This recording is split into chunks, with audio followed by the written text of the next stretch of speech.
আমার মাকে তো এই ক্ষেত্রে আমি বলি খুবই করা।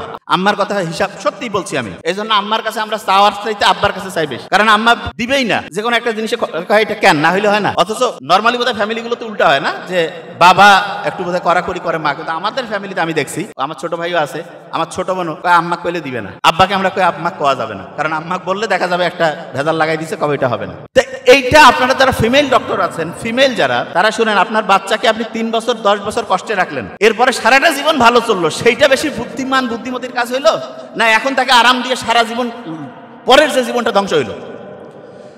এরকম বিভিন্ন শহরে আছে, দেখবেন যে বড় বড় শিল্পপতি, বড় বড় ডক্টর, বড় বড় মানে বিজনেস ম্যাগনেট, তাদের ছেলে মেয়েদেরকে পুনর্বাসন কেন্দ্রে রাখছে।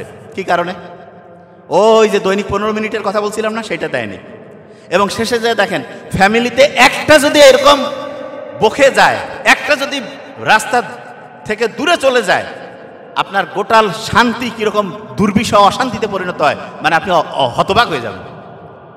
এই জন্য যারা ফিমেল ডক্টর থেকে শুরু করে অন্যরা আছেন, আর অনেকে আছে না যে ব্র্যান্ডেড জিনিস লাগবে, ব্র্যান্ডেড আছে কিন্তু, কারণ আমি কীভাবে বুঝি, আমার ওয়াইফের আমি দেখি তো, তবে আমার হিসাব খুবই ক্লিয়ার, ওই যাই যাক আমার একটা প্ল্যানিং থাকবে যে এতটুকু আমি দিব তাকে, তার বেশি আপনি দিবেন ধ্বংস করে ফেলবেন।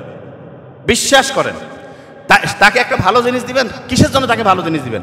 যে একটা হচ্ছে যে আমি তোমাকে ছোট্ট গাড়ি কিনে দিব, ঠিক আছে, তুমি এই কাজটা করো, উপহার হিসাবে পাবা।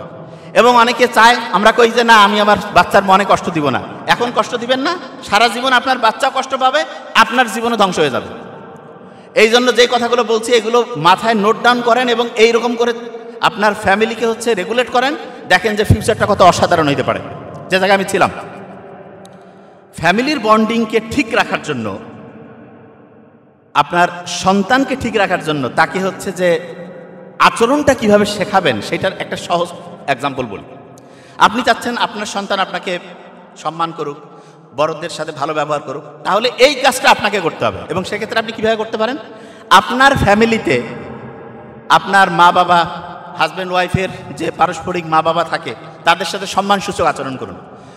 ফ্যামিলিতে যারা আছে সবার সাথে আপনি ভালো ব্যবহার করেন, আপনার সন্তান ভালো ব্যবহার শিখবে, এবং এই সন্তান যখন বড় হবে, সে তখন খারাপ ব্যবহার কারো কাছ থেকে অ্যাকসেপ্টই করবে না। অনেকে আছে না, বলে যে এই ফ্যামিলির এই বাচ্চাটা এত ভালো, কিন্তু দেখা গিয়েছে কোন একটা মানে একটা কি সম্পর্কে জড়াই গেল, যদিও সম্পর্ক জিনিসটাই হারাম, তারপরে ধরেন সে বিয়ে হয়েছে, কিন্তু দেখা যাচ্ছে পরে আবার ওইখান থেকে সেপারেশন, ডিভোর্স। কি কারণে? কারণ আপনি ফ্যামিলিতে বাচ্চাকে যখন ভালোবাসবেন না, ভালোবাসা তো ফাঁকা থাকবে না, তখন সে অন্য জায়গায় খুঁজবে। আর কিছু ধান্দাবাজ ছেলে মেয়ে সব জায়গাতে আছে, ওই আসিয়া অভিনয় করবে, হ্যাঁ আমার কথা, ভালো ছেলে ভালো মেয়ে, এত টাইম কিভাবে সে পাবে যে একজন আরেকজনের পিছনে দৌড়াবে? এটা তো আমার ব্রেইনে কুলায় না, বহুত টাইম লস হয় না? সে কেন লস করবে? সে যাবে তার নিজের ক্যারিয়ার তৈরি করবে, নিজের জীবনকে অসাধারণ করবে, তারপরে হচ্ছে যে আল্লাহ যার সাথে যার সম্পর্ক রাখছে ইনশাল্লাহ হয়ে যাবে। তো এই জিনিসটা কিভাবে হবে? আপনি যখন ফ্যামিলি থেকে এই জিনিসটা প্র্যাকটিস করবেন তখন হবে। আপনি মুখে বলতেছেন এই তুমি আমাকে সম্মান করো, মানে আব্বা আম্মাকে, আপনি আপনার আব্বা আম্মাকে সম্মান করেন না, ঘন্টু করবে, জীবনে করবে না, প্রশ্নই আসে না। এটা কখনোই করবেন না। আপনি মনে করতেছেন ওই শিখে না, ওই শিখে সবচেয়ে, ছোট বাচ্চাদের ব্রেইনের 3 বছরের সবচেয়ে সেরা ডেভেলপমেন্ট হয়। একটা নিউরনের সাথে আরেকটা নিউরনের যে কানেক্টিভিটি 3 বছর বয়সের মধ্যে সবচেয়ে বেশি হয়। হ্যাঁ, পরবর্তীতে আপনি চেঞ্জ করতে পারেন, পরবর্তীতেও চেঞ্জ করতে পারেন। অনেকে বলে যে ভাই আমি তো ভুল করে ফেলছি, আছে না অনেকে, যে বাচ্চার বয়স এখন তো 8-10 হয়ে গেছে, তাহলে এখন আমি তার ব্রেইনে নতুনভাবে তথ্য দিতে পারবো কিনা? শুনলে অবাক হবেন, যেই মা বাবা সন্তানের মাথার মধ্যে ঠিক তথ্য দিতে পারেন নাই, এখনো ঠিক তথ্য দেওয়ার বুদ্ধি আছে। বিজ্ঞানীরা এখন দেখছে কিরকম। আপনি কি জানেন মাথার মধ্যে 5 রকমের ঢেউ চলে, 5 রকমের। তার মধ্যে সবচেয়ে ভালো 2টা ঢেউ আছে, 2টা। আচ্ছা, ইংরেজির একটা অ্যাপ্রোপ্রিয়েট প্রিপোজিশন আছে না, অ্যাট, বলেন না কেন, কি আছে? অ্যাট। এতে হচ্ছে আলফা ওয়েভ। কি ওয়েভ? আলফা। আর টিতে হচ্ছে থিটা ওয়েভ, থিটা। এই 2টা খেয়াল রাখবেন, আলফা থিটা। এই 2টা খুব ভালো। আপনার বাচ্চাকে যদি আপনি ভালো পড়ার মধ্যে নিতে চান, তাহলে আলফা ওয়েভে পড়াবেন। আলফা ওয়েভটা কখন হবে? ভোরে, আর্লি মর্নিং, ভোর 3টা-4টা থেকে শুরু করে সকাল 8টা, 9টা, 10টা, এই সময় সে পড়লে 1 ঘন্টায় 4-5 ঘন্টা পড়া হবে। এবং মেডিকেল স্টুডেন্ট বেশিরভাগজন রাত জেগে আমরা পড়ি, এটা একদম বাতিল করে ফেলেন। অনেকে বলতো রাত জেগে পড়বো, ভালো রেজাল্ট করবো, না, আপনি দেখেন পরীক্ষার হলে যে ভুলে যান, আলফা ওয়েভে পড়েন নাই এই কারণে। আর 2 নাম্বার যেটা, টিতে কোন ওয়েভ বলছিলাম? থিটা। শুনেন, প্রত্যেক দিন রাতে ঘুমানোর আগে আমাদের ব্রেইনের মধ্যে একটা দরজা আছে, দরজা। সেই দরজাটা যখন খুলে যায় ওই সময় আপনি পিছনের দরজা দিয়ে ভিতরে ঢুকলেন, ঢুকে বাচ্চাকে যা বলবেন 1 দিন 7 দিন 1 মাস 6 মাস বলতে থাকবেন, ওইটা ওইখানে পার্মানেন্টলি লেখা হয়ে যাবে। এবং ওই দরজাটা খুলে রাতে ঘুমানোর আগে আপনি আপনার বাচ্চার সাথে একটু গল্প করেন, 2 মিনিট করেন, যে বাবা ইনশাল্লাহ তুমি খুব অসাধারণ হচ্ছ, মা তুমি খুব অসাধারণ হচ্ছ, তুমি সামনে ইনশাল্লাহ এইটা করবা, পজিটিভ কথা বলবেন। আর আমরা কি করি, তোকে দেওয়া হবে না, তুই তো শেষ, সারাদিন কি করছিস। তার মানে এই জিনিসটা ওই সময় দরজা খুলে ওই সময় যেটা বলবেন সেইটা হবে, আর আপনি ওই সময় নেগেটিভ কথা বললেন, নো, নেভার।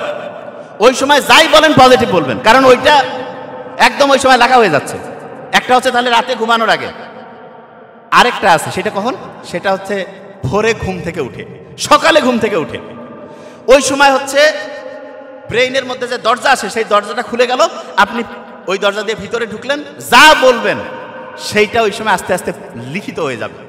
তাহলে বলেন তো, আপনার বাচ্চার মাথার মধ্যে যদি একটা পজিটিভ জিনিস দিতে চান, রাতে ঘুমানোর আগে দিলে কাজ বেশি হবে না কম হবে? এই কথা কন না কেন? বেশি। ভোরে ঘুম থেকে উঠে যদি বলেন তাহলে বেশি হবে না কম?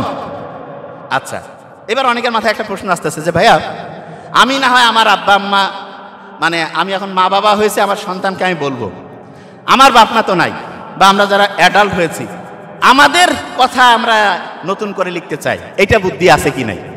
শুনেন, খুব ইন্টারেস্টিং জিনিস। আল্লাহ ব্রেন কেমনভাবে বানিয়েছেন, সে যেটা দেখে যেটা শুনে সেইটাকে সত্যি মনে করে। এখন আপনি অভিনয় করে যদি বলেন যে আমার ব্রেইনের ক্যাপাসিটি অসাধারণ, বলেন তো আমার সাথে, আমার ব্রেইনের ক্যাপাসিটি অসাধারণ, বলেন, ব্রেইনের ক্যাপাসিটি অসাধারণ, আমার ব্রেইন প্রতিদিন ভালো হচ্ছে, বলেন, প্রতিদিন ভালো হচ্ছে, যেটা পড়তেছি যেটা দরকার সেটা খেয়াল থাকতেছে, বলেন, যেটা পড়তেছি যেটা শুনতেছি যেটা দরকারি সেটা খেয়াল থাকতেছে। বিশ্বাস করেন আপনার ব্রেইনের ক্যাপাসিটি বাড়বে। কিন্তু আমরা কি কই, অনেকে শয়তানি করে কয়, এই জন্য ইসলামে যে আছে না, শয়তান মিথ্যা কৌতুক করে বলিও না, বিজ্ঞানীরা এখন দেখতেছে আপনি কৌতুক করে মিথ্যা বলবেন, ব্রেন জানে না তো কৌতুক করতেছে, এটা বিশ্বাস করে। অনেকে বলে না যে কি অবস্থা, কয় যে ভাই আমার ব্রেন তো ভালো কাজ করে না, এবং অনেকে এটা মজা করে কয়। নো, নেগেটিভ কিছু কখনোই বলবেন না, সব সময় বলবেন যে আলহামদুলিল্লাহ আলহামদুলিল্লাহ আলহামদুলিল্লাহ। মোহাম্মদ সাল্লাল্লাহু আলাইহি ওয়াসাল্লাম কি কোনোদিন কইছে না আজকে ভালো লাগতেছে না, আলহামদুলিল্লাহ। আপনার অনেকের আরেকটা অভ্যাস আছে, কি বলে জানেন, বলে যে না আমার পড়ার প্রিপারেশন ভালো হয়নি। আচ্ছা, এরকম আছে না অনেকে, যে প্রিপারেশন ভালো হয়নি অনেকের, কারা কারা পরীক্ষার আগে বলি, বলেন, হাত উঁচু করেন তো, প্রিপারেশন ভালো হয়নি। মেডিকেল স্টুডেন্টের বেশিরভাগের এই জিনিসটা। আচ্ছা, এখানে স্যারদের জন্য একটা ইনস্ট্রাকশন আছে, প্রফেসর স্যাররা আপনাদের একটা জিনিস বলি, শুনলে অবাক হবেন। স্টুডেন্টদের আগে প্রফেসর স্যারদের বলি, স্যারদের একটা জিনিস বলি, যে স্যারেরা একটা বড় রকমের গবেষণায় 50টা স্টুডেন্টকে আলাদা করে দেওয়া হয়েছিল, যেগুলো সবচেয়ে সেরা স্টুডেন্ট, প্রিন্সিপাল স্যার দিয়েছিল। এবং 3 মাস পরে পরীক্ষা হইলো, ওই 50 জন স্টুডেন্টের সবচেয়ে সেরা রেজাল্ট হইল। তখন প্রিন্সিপাল স্যারকে বলছে যে আপনি এটা অসাধারণ, এই 50 জন স্টুডেন্টকে কীভাবে বাছাই করলেন? প্রিন্সিপাল স্যার বলল যে আপনাদের একটা রহস্য বলি। বলছে কি রহস্য? বলছে আমি আমার একান্ত যে পিএস তাকে ডাকছি, ডেকে বলছি এইখানে স্টুডেন্টদের সবার নাম আছে, তুমি 1 2 3 4 এরকম করে করে 50 জনের নাম উঠাও। 50 জনের নাম উঠিয়েছে। ওঠার পরে বলছি যে প্রত্যেকের নামে 3টা করে চিঠি লাগবে। বলছে কীরকম? একটা চিঠি যাবে তার গার্ডিয়ানের কাছে, আরেকটা চিঠি যাবে যেই স্টুডেন্টরা যেই প্রফেসরদের আন্ডারে থাকবে তাদের কাছে, আরেকটা চিঠি ওই স্টুডেন্টের কাছে। কি লেখা আছে চিঠির মধ্যে? লেখা আছে যে আমরা ক্যালকুলেশন করে অ্যাসেসমেন্ট করে দেখেছি সবচেয়ে সেরা 50 স্টুডেন্টের মধ্যে তুমি একজন। আমরা চাই তুমি সামনে অসাধারণ রেজাল্ট করো। বাবা মার কাছে গেছে যে আপনার সন্তান সেরা 50-এর মধ্যে আছে, এত অসাধারণ স্টুডেন্ট আমরা পাই নাই, তার পিছনে আপনি হচ্ছে মনোযোগ দেন। টিচারকে বলছে আপনি সেরা 50 জন স্টুডেন্টকে পড়াচ্ছেন এবং আপনি সবচেয়ে সেরা টিচার দেখে আপনাকে দিয়েছে। টিচার মনে করতেছে আমাকে সবচেয়ে সেরা স্টুডেন্ট দিছে এবং আমি নিজেও সবচেয়ে সেরা টিচার। স্টুডেন্ট মনে করতেছে আমিও অসাধারণ স্টুডেন্ট। আব্বা আম্মা বাড়িতে করছে দৈনিক ডিম খাও, মাছ খাও, দই খাও, কেন? অসাধারণ স্টুডেন্ট আমার বাচ্চা। 1 সপ্তাহ, 1 মাস, 2 মাস, 3 মাস পড়লো, পরীক্ষার রেজাল্ট আসলো, ওই 50 জন সবচেয়ে সেরা রেজাল্ট করে ফেললো। তার মানেটা কি? তার মানে হচ্ছে টিচাররা যখন বিশ্বাস করে যেন আমার স্টুডেন্টটা ভালো, আমরা কিন্তু অনেক সময় টিচার, আমি তো মেডিকেল কলেজে পড়ছি, আমি স্যারদেরকে বলবো যে দেখেন স্যার, কখনো কোনো স্টুডেন্ট যদি মেডিকেলে তো চান্স পায় কারো সবচেয়ে ক্রিম অফ দ্য ক্রিম, সবচেয়ে সেরা স্টুডেন্ট, এই স্টুডেন্টটা কেন খারাপ হইলো এটা নিয়ে আমরা কোনোদিন গবেষণা করি না। তার মধ্যে একটা বড় কারণ যে কোনো একজন টিচার হয়তো বলছে তুই পাবি না, তুই কীভাবে মেডিকেলে পড়ছিস, তোর দ্বারা হবে না। জীবনে কোনো স্টুডেন্টকে কখনো এরকম নেগেটিভ কথা বলবেন না, এটা খুবই খারাপ। স্টুডেন্ট যেই পরিস্থিতিতেই থাক তাকে বলবেন যে বাবা তোমার সমস্যাটা কি আমাকে বলো, ইনশাল্লাহ আমরা একসাথে সামনে আগায় যাব।